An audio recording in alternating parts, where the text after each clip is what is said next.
Alors le sujet que nous abordons est celui des librairies ésotériques, surtout dans leur installation, leur importance dans la vie de tout un chacun. La première question que j'aimerais vous poser, c'est à quoi servent les librairies ésotériques exactement? Alors, les librairies ésotériques servent à parachever ce qu'on appelle la culture générale, parce que l'école ne suffit pas pour donner tout à un être humain. Surtout que l'école, c'est un programme scolaire, c'est un programme voulu par un État et parfois pour contrôler les intelligences. Et c'est pourquoi chaque pays a son programme, ou bien, disons tout simplement que avec les librairies ésotériques, on peut bien aborder une autre façon de faire l'école. Voilà. Alors, pour que le Camerounais commun comprenne, librairie, on sait tout ce que c'est. Maintenant, l'ésotérisme, c'est quoi? Voilà. Alors, dans le mot ésotérisme, mais ésotérisme, exotérisme et ésotérisme, il y a là deux pans. Il y a ésotérisme avec X, qui veut dire un enseignement assez libéral où tout le monde peut avoir accès à tout moment, malgré que ce soit quand même un enseignement qui verse dans le spirituel ou bien dans la divinité. Et là, à côté, il y a l'ésotérisme, c'est-à-dire que c'est écrit avec I avec S cette fois-là, un enseignement totalement hermétique. Alors, hermétique veut dire quoi ici? Veut dire qu'un enseignement réservé à ceux qui veulent se faire initier. C'est-à-dire qu'ils doivent avoir des guides, des personnes qui les gèrent et qui les permettent de comprendre un certain nombre de choses. Alors, si dans le cas de l'ésotérisme, on se met en contact avec un livre, c'est pas pareil comme dans le cas de l'ésotérisme. Quand on se met en contact avec un livre, on peut s'en sortir parce que parfois il y a un côté assez littéraire de la rédaction du livre qui permet à ce qu'on ait une idée de ce qu'on lit vraiment. Voilà. Maintenant, dans l'ésotérisme, quels sont les dangers quand quelqu'un décide de s'approprier un livre? Puisque la librairie est ouverte, on ne dit pas à celui qui vient acheter: faites attention, trouvez-vous un guide. On vend des livres. Comment entourer ça? Bon, ce qui est vrai, c'est que dans des librairies où il y a des livres ésotériques, on n'a pas l'impression que ces livres sont dangereux pour le grand public.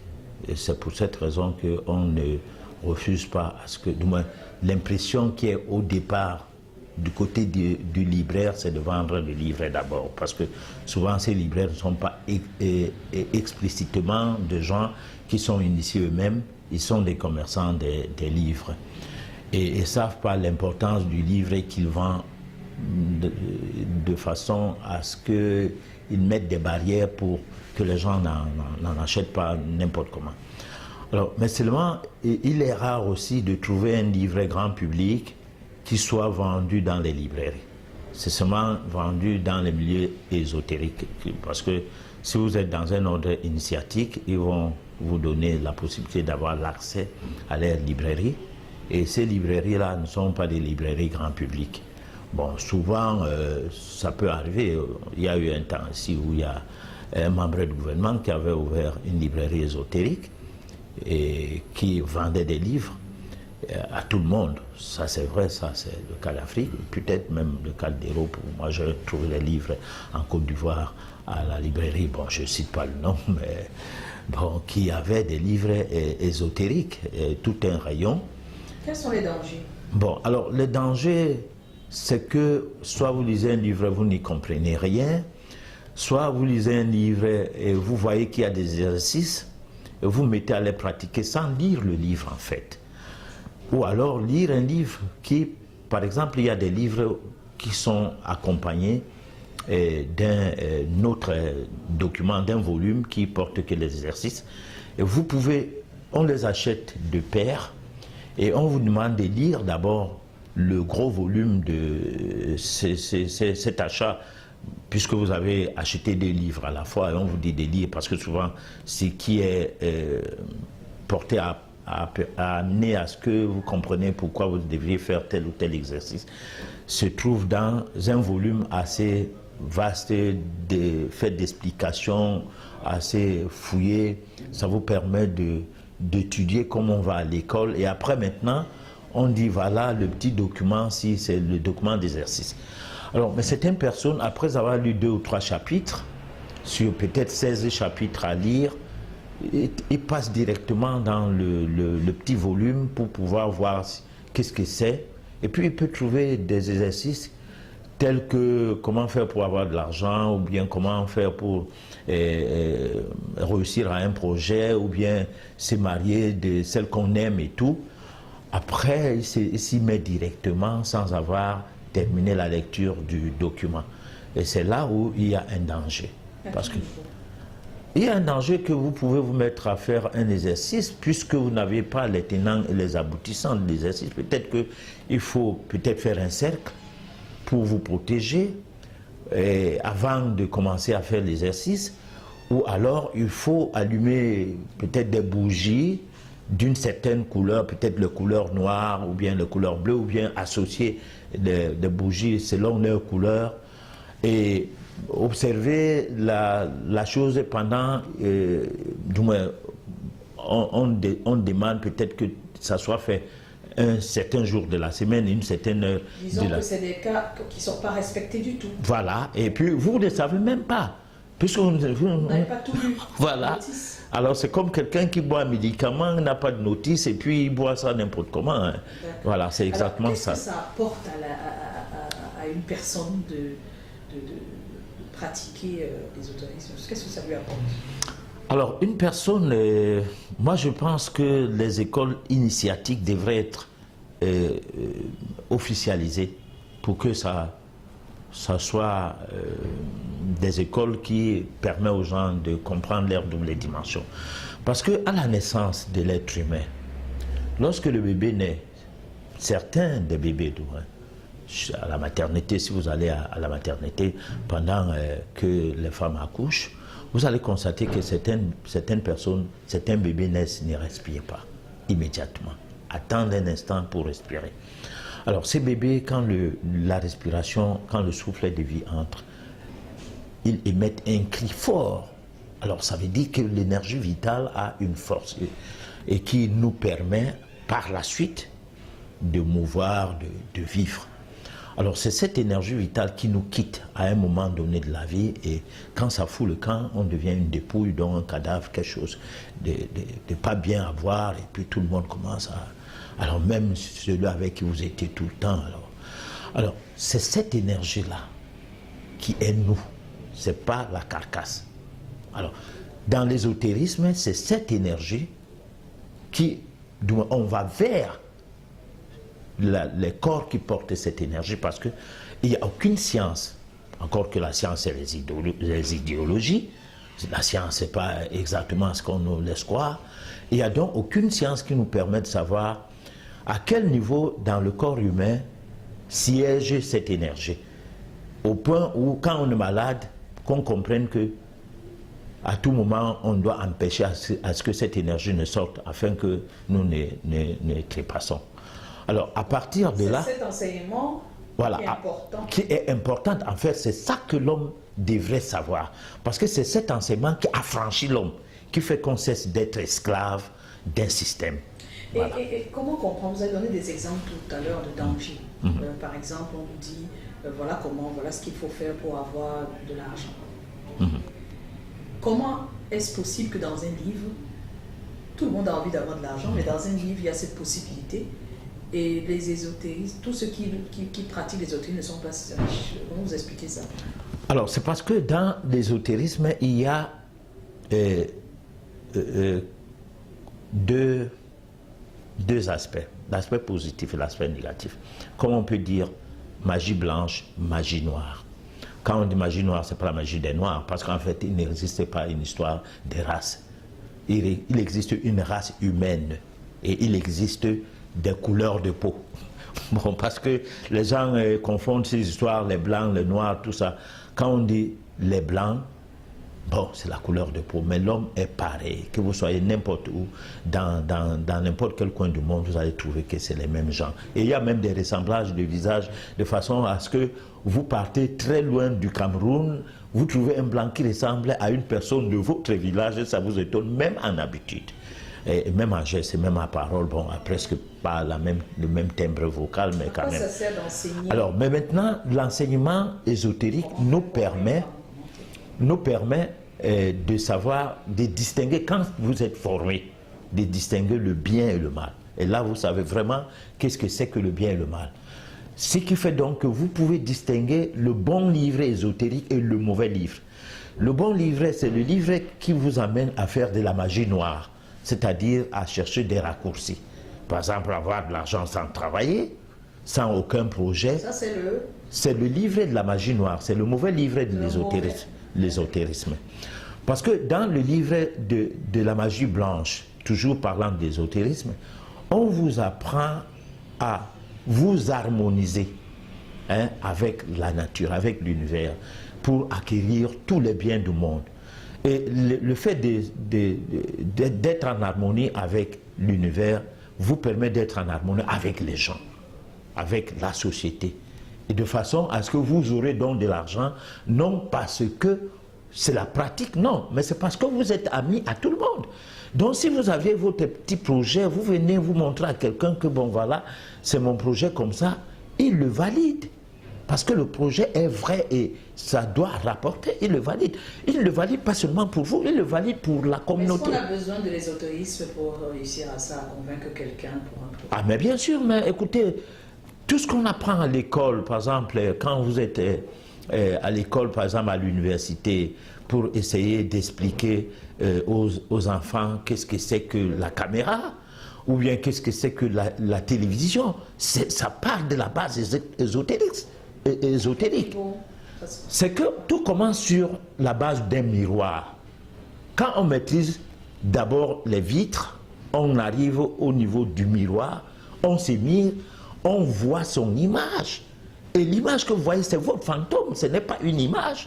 Puisque vous ne pouvez pas toucher ou matérialiser cette image dès que vous quittez, vous n'êtes plus en face de votre miroir. Et c'est ça qui se développe jusqu'à obtenir ce qu'on appelle aujourd'hui la télévision. Donc c'est l'ésotérisme qui donne naissance à du concret. Parce que c'est de l'irréel que naît le réel. Voilà, donc on doit enseigner ces choses-là aux gens pour les libérer. Mais on ne peut pas. Officiellement, les politiques ne peuvent pas admettre que les gens soient affranchis. Parce que nous sommes dans un système esclavagiste, d'infantilisation. Si vous avez en face de vous un homme politique que vous n'applaudissez plus, c'est que lui, il ne vaut plus la peine d'exister en tant que patron ou en tant que quoi, je ne sais quoi. Donc, à partir de là, on a sélectionné quel genre d'enseignement donner aux gens. Et on a mis de côté l'enseignement qui devrait permettre à ce que, d'abord, l'homme fasse attention contre le mal qu'il fait à autrui, contre lui-même, le mal qu'il fait à lui-même. On a tout fait pour qu'on soit dans l'impasse. Et c'est cette impasse-là qui permet à ce qu'on soit gouverné. Maintenant, quel conseil vous pouvez donner aux jeunes qui se rendent dans les librairies ésotériques? C'est devenu un phénomène très grave. On connaissait les cercles qui se sont créés au sein des universités. Aujourd'hui, les jeunes entrent dans des librairies ésotériques, ils achètent des livres et on sait très bien ce qui se passe par la suite. Certains en perdent leur vie. Ah oui, là, c'est une situation très grave. Vous savez, quand administrer, c'est prévoir, c'est contrôler, c'est tout à la fois. Alors, mais on ne prévoit pas les choses dans notre société. On se voit en face de situations et on punit ceux qui sont derrière ces situations-là. Alors, les jeunes doivent savoir ceci. Il n'y a pas de raccourci dans la vie. Vous ne pouvez pas à peine grandir. Donc, c'est d'abord une preuve qu'il n'y a pas de raccourci. De un. De deux, vous ne pouvez pas changer votre taille, c'est-à-dire vous êtes quelqu'un qui doit grandir jusqu'à 1m50 ou bien 1m60 et puis vous pensez que vous allez trop prier Dieu et ça change. Vous ne pouvez pas, il faut que les jeunes comprennent que même le porte-monnaie, ce n'est pas tout le monde qui est né pour avoir beaucoup d'argent. Non. C'est-à-dire qu'on peut vous donner, si vous entrez dans une histoire qui vous donne beaucoup d'argent, sachez que c'est votre argent, mais que vous gagnez par anticipation. Parce qu'on a remarqué que tous ceux qui ont essayé de faire tout pour avoir de l'argent dans leur jeunesse sont morts malheureux. Pourquoi? Parce qu'ils ont anticipé les gains. Hein? Si par exemple, vous partez voir quelqu'un qui fait dans la magie noire, ne fût-ce qu'un marabout, c'est pas moi quoi, et qu'il vous promette de vous donner peut-être 100 millions, c'est pas moi comme ça, et qu'il réussisse à le faire. Sachez que c'est votre argent de beaucoup d'années avant qu'il a pu amener vers vous avant le temps. Et là, dans ce cas, si vous faites n'importe quoi, vous n'allez pas vivre avec cet argent pendant longtemps. Et si vous finissez d'utiliser cet argent, à un moment donné, vous allez tomber dans une précarité alors d'une dimension très grave. Et c'est ça qui va vous amener à vous suicider. Donc, moi, je pense que la jeunesse doit comprendre ceci. Il y a une formation à obtenir pour chaque chose. Si vous voulez faire l'exorcisme, l'ésotérisme, c'est-à-dire des écoles initiatiques, qui sont les vraies écoles, parce que c'est grâce à l'initiation que nous avons tout ce que nous avons aujourd'hui, les climatiseurs, les télévisions, les ceci, les cela, tout cela est parti du monde occulte, hein, ce qu'on appelait avant la science occulte. Alors aujourd'hui, nous n'avons plus l'accès à cette science occulte comme avant, parce que ça se passait par de père en fils, ou bien un système clanique. Bon, des castes ésotériques existaient. Aujourd'hui, il faut s'inscrire dans la logique d'une école ésotérique. Alors, il faut s'inscrire à une école ésotérique qui est respectable et qui vous apprend à connaître qui vous êtes, comme le disait Socrate, qui avait fait ses écoles, qui a été à l'école ésotérique en Égypte, parce que bien longtemps, l'Occident que nous avons aujourd'hui est parti de l'Égypte. Tout le monde de la Grèce et tout, qui précède l'histoire de la civilisation occidentale, et je ne sais pas moi quoi, de tout ce que l'Occident a pu faire aujourd'hui, c'est parti d'Égypte. Alors, on apprenait à dominer sur soi, dont Socrate disait « connais-toi toi-même afin de connaître Dieu ». Aujourd'hui, nous, on veut connaître Dieu sans savoir même qui nous sommes. Donc, moi, ce que je donnerais comme conseil, cherchez la meilleure école ésotérique et avisez à vos parents ce que vous voulez faire, ou alors à des oncles qui s'y connaissent, parce que le père peut être du genre très chrétien, bon, très fermé, très hermétique, du fait de la culture générale de son enfant. Bon, on ne trouve pas tout le monde comme nous autres, quoi. Et qu'est-ce que vous dites à ceux qui pensent que l'ésotérisme, c'est de la sorcellerie pour vendre des âmes humains, des âmes? Voilà, mais moi, l'ésotérisme n'est pas de la sorcellerie dans le sens profond, mais pour le commun des mortels, ils ont raison. Parce que quelque chose qu'on ne comprend pas, c'est normal. Par exemple, quand on a commencé avec l'alchimie, il fallait beaucoup d'années pour atteindre la chimie. Quand la chimie est venue, on a banalisé l'alchimie. Tout le monde a compris que la chimie était très importante. Et aujourd'hui, on a une médecine à base de la chimie. Bon, mais avant, les alchimistes étaient considérés comme des magiciens, comme des sorciers. On les abattait même. Bon, donc, moi, je pense qu'il y a un processus dans tout ce qu'on veut savoir. Et le savoir n'est pas seulement ce qu'on a appris à l'école. Le savoir, c'est la culture générale. Celui qui n'a pas de culture générale est comme un illettré de nos jours. Voilà. Merci, monsieur Amani. Voilà. C'est bon.